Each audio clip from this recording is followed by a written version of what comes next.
How's it going, Autumn? Can you hear me okay? I hear you, Adam. I'm doing great. How are you today? I am doing good, except for choking on my late lunch there. Well, don't croak on me. I'm remote. I can't do the Heimlich on you. Yeah, I'm sure that's happened before. That would be bad. Yeah, down on the ground. Autumn, I hear you are an undercover light worker.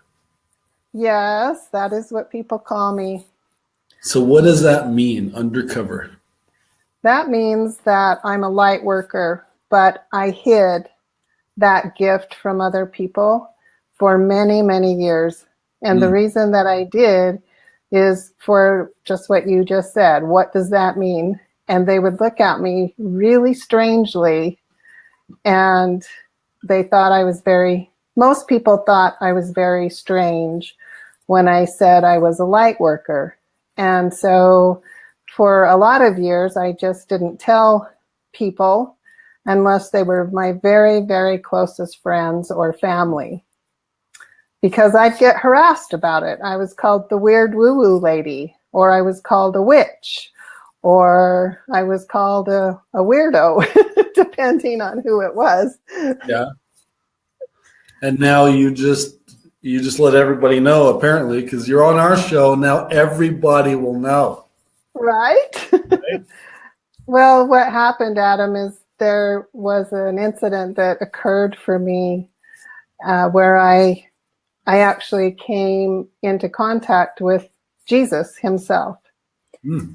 And an energy was put into my hands.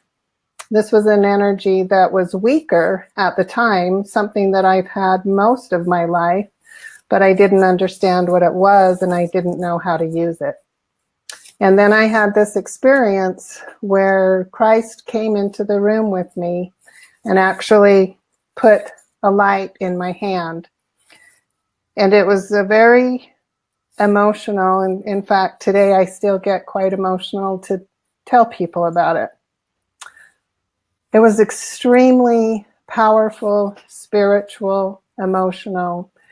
And even at that time, I did not understand exactly what it was he was giving me. I knew it was an energy, but I didn't know what I was supposed to do with it.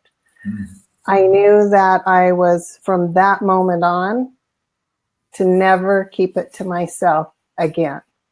Hmm.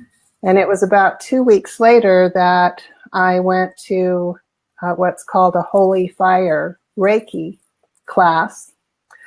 And although I was already a Reiki master, I was not yet a Holy Fire Reiki master. So when I went to the Holy Fire Reiki class and I was given the symbol was this fire that Christ himself had placed in my hands. And at that moment, everything came together and I understood now what this power was, what this healing energy was that I had been given. And I knew that I could not keep it to myself any longer. I had to use it, because how could I not? Oh, that's pretty It big. was much too powerful to not tell So people. So what do you do with that? I mean, you heal people, you're saying, how do you heal people? It's laying my hands on them, and I actually invite in Christ consciousness, an energy that comes through my body, through my hands, into the person that I'm working on. So I can actually summon it at will. Hmm. Well, that's pretty amazing. So what kind of people, what kind of clients do you work on? At first, when I first learned Reiki, my husband had actually gone through stage 3 colon cancer, and he had a 50% chance of survival. He chose to do conventional treatment. He did chemotherapy and he did radiation. It was very, very hard on his body, and it had advanced far enough that his odds were 50%. So after he did that, he actually was his body was harmed, considerably harmed by the chemo and radiation. He had a lot of side effects, a lot of residual effects. He got some really bad infections afterwards. And that happens with people, right? Yeah, it was really bad. It was very, very bad. His kidneys were damaged as a result of the radiation. They over-radiated him. So he came away with a lot of pretty bad side effects. And I found that when I laid my hands on him and directed the energy into his kidneys, into his colon, that he would start to feel better. Mm. And so the more that I did that, the better he felt. And he's been cancer-free now for 11 years. And he feels pretty good. Every once in a while, something will act up. His kidneys will act up, or he will start to get an infection because he had to have pretty extensive surgery to remove all of that. But when that happens, I just give him a Reiki treatment, and you can watch him with your eyes. People have watched it happen, where he came into the room and he was very pale in color, very lethargic, and we put him on my Reiki table and do Reiki on him, and his color comes back in, and he feels great and goes on with his life. 11 years now. So I've had that experience. I've had quite a few experiences with the Reiki where people were suicidal or depressed, and they come and get treatments and feel much better and go on with their life and just find their purpose and their passion in life. How do people find you? Because you're out there now about that. How do people find you to come work with you? Lots of ways. I have a salon. I do permanent cosmetics. That's my day job. So I have a pretty big clientele because I've done that 20 years. I'm out in the circuit with 3 other girls. We have another business called Soul Spark 7, and we do workshops and seminars. We go out into the community, do a lot of speaking. We do full moon ceremony every month. We do healing sessions about every other month, where we take people and all 4 of us work on the same person doing energy work. So we all have a different way of administering, I guess, if you could call it that. And we do healing sessions for people. So we find people through that, and then just a lot of word of mouth. Once someone has been to me, they'll tell their friends and family. I do a lot of moms and later do their daughters' Reiki sessions. So. Wow. Hey, I've never done this before. We have to take like a 1-minute break, and I'll be right back. So 1 minute, and I'll be right back. Okay. We'll keep it. Good. Thank you.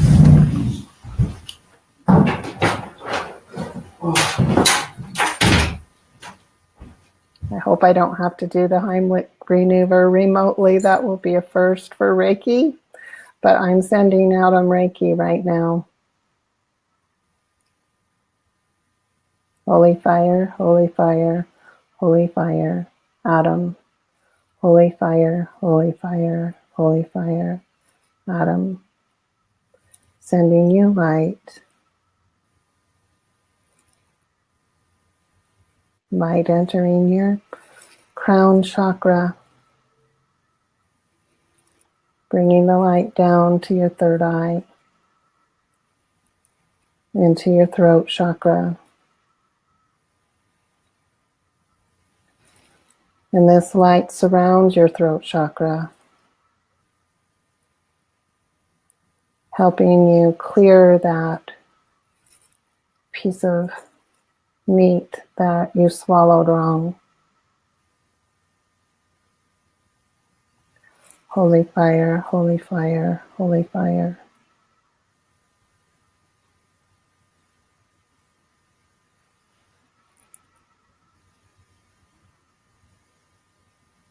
Sending you light, surrounding your throat. moving down your windpipe, pushing that meat through your throat, clearing itself, clearing, clearing, clearing.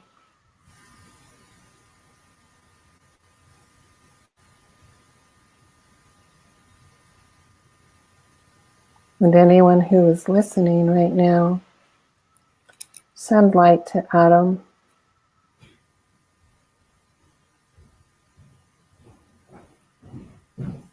Clearing his throat.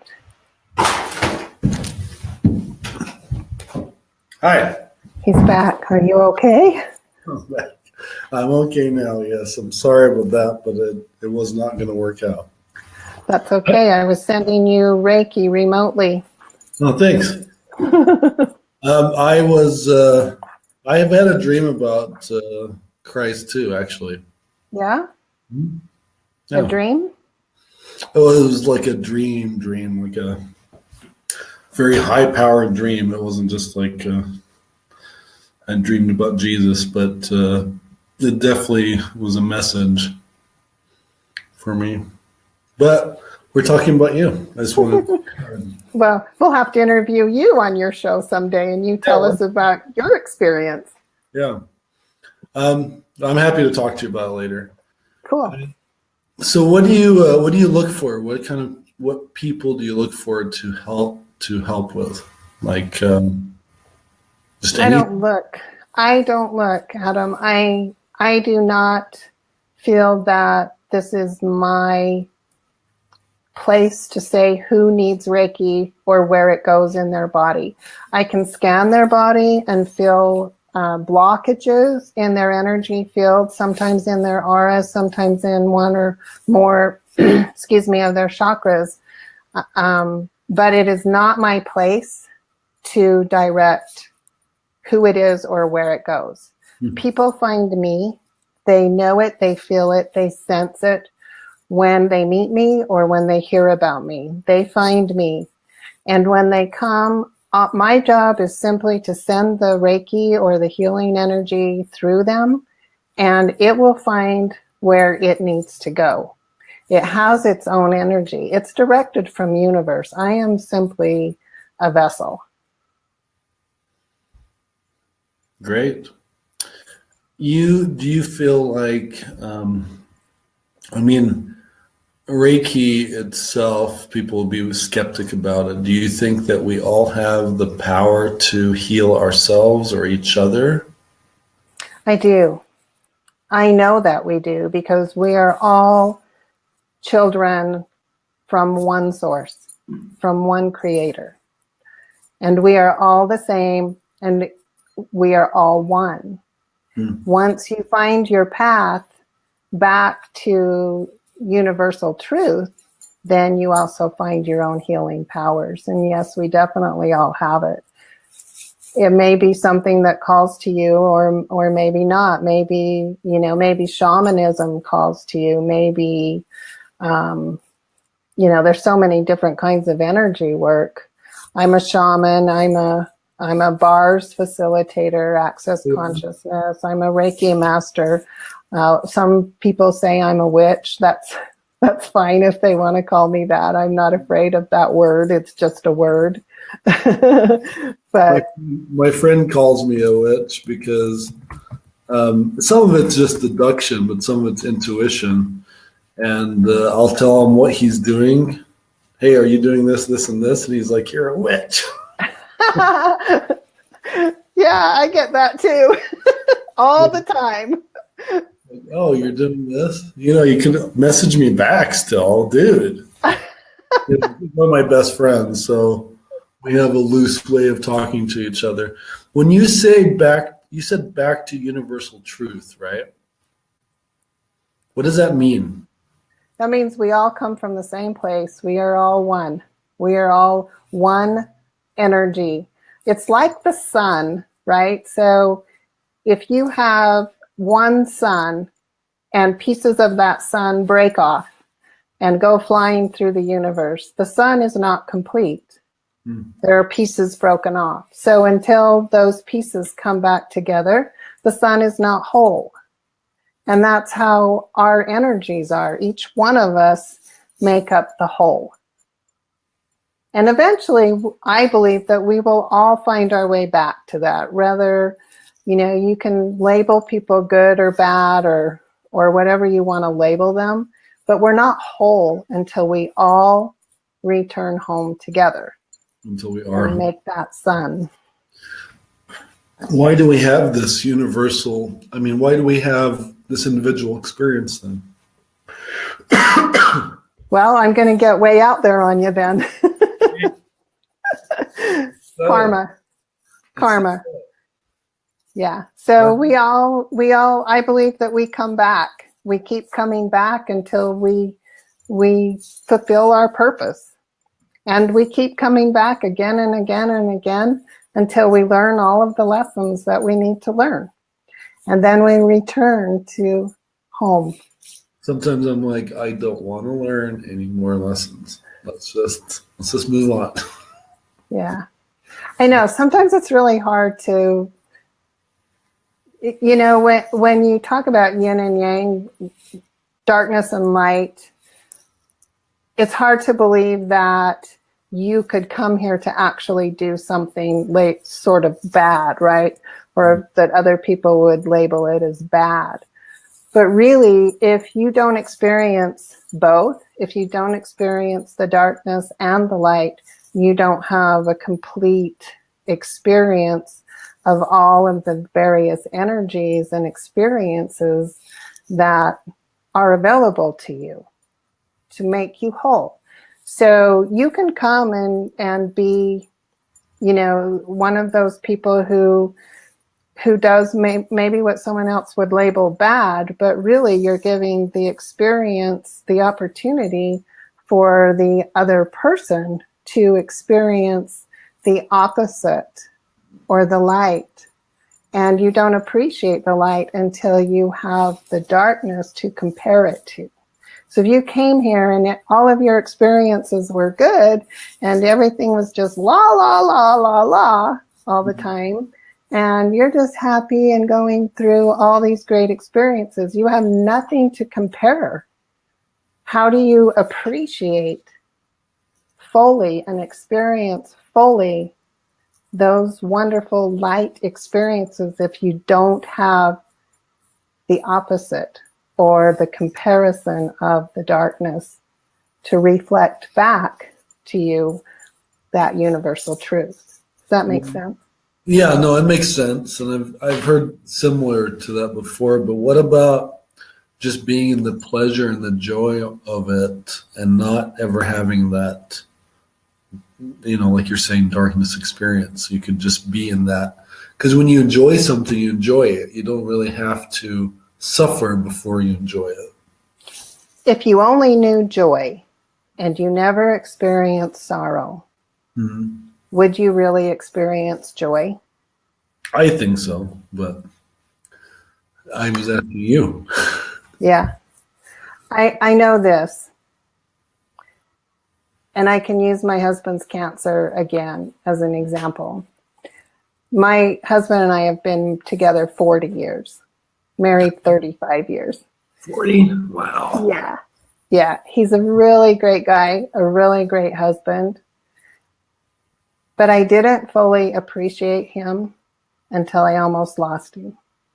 When I almost lost him, the reality of losing him or being so close to losing this man who is my soulmate, who I love so very much, I no longer took him for granted when I almost lost him. And I believe that karma, or all of our repeated experiences, are very much that same thing. And if you simplify that, I think everyone can understand, having, maybe seeing their child get sick or have a car accident and they almost lose their child, or they come very close to actually being able to understand and visualize what that would feel like to experience loss on such a deep level, you never look at your child that way ever again, because you never take them for granted ever again. Karma is the same thing. Darkness and light is the same thing.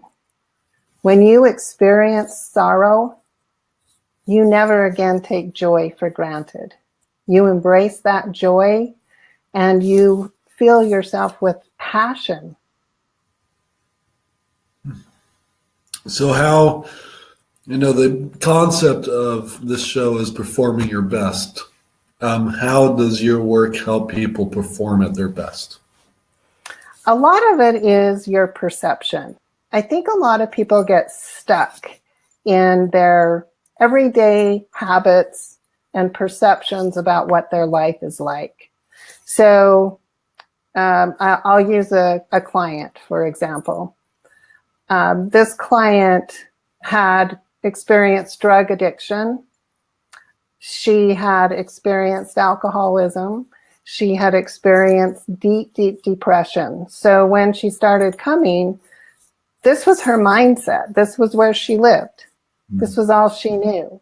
So she very frequently had a comeback to me, that was something negative, or, if only I could just not drink anymore, or if only I could just not feel like I need to take a pain pill. And my response to that is, well, what if you don't have to? What if?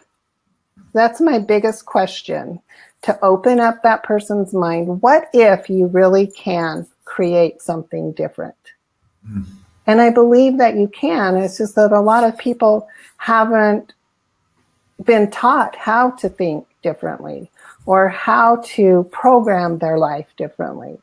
And they sometimes are so stuck in their physical, painful experiences day to day, and they use that pain as an excuse to just continue to feel bad. An excuse is probably not the best choice of words there, but in a way it is. In a way it is. And so I pose the question, what if you could create something different? What if we move this energy and we help you feel a little bit better physically? Then you know this is real. And when you experience that, you can say, oh, this is real. What else can I create? I'm not in physical pain at the moment. I don't get to use that excuse right at this moment. So I can possibly start to change my perceptions, my mindset, my programming of what I believe. And from there, expand into a new paradigm. Well, what's a paradigm? I know paradigm is a belief system. So that you can have more power in your life, right? Yes. Great. Yeah. Sorry about my voice. If people want to reach out to you and work with you, how can they do that? Well, my website is undercoverlightworker.com. I also have a Facebook page, which is Autumn Undercover Lightworker. Cool. So I put a lot of things on there. We also have Soul Spark 7, the 3 other gals and I. We're on Facebook, and also have a website, Soul Spark 7. From there, you can find all 4 of us. We're almost out of time. Well, that went fast. Yeah, it goes fast. It's 25 minutes, and I left for a second. We'll have to have it back on. But we'll leave on this. You mentioned that many others like you, but it's crucial they do their work now. What do you mean by that? I think that a lot of people are feeling the uneasiness in the world right now. We face so many what could be considered dark possibilities. We face the possibility of going to war. We face the possibility of someone pushing the button and blowing us all up. We are facing contaminated water, terrible air, depleted soils. The list goes on and on and on. And a lot of people can come and say, try this, try that, try this, try that. And everybody has what they believe is their own solution. And there are some good solutions.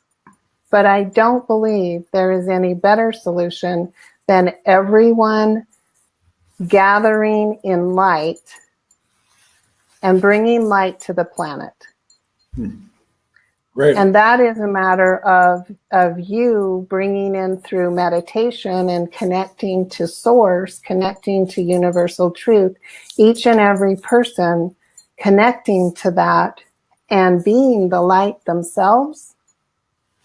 If all the people became the light, we would not have these issues. But we have to start with ourselves first. I totally agree with that. I say that all the time. Thank you so much for being on, Autumn. Sorry I've been having problems tonight. Have a good night. Thank you for being on the show. Make sure you listen to the Ultra Perform Show. Performing your best in business and life. See you later. Thank you. Thank you. Bye-bye.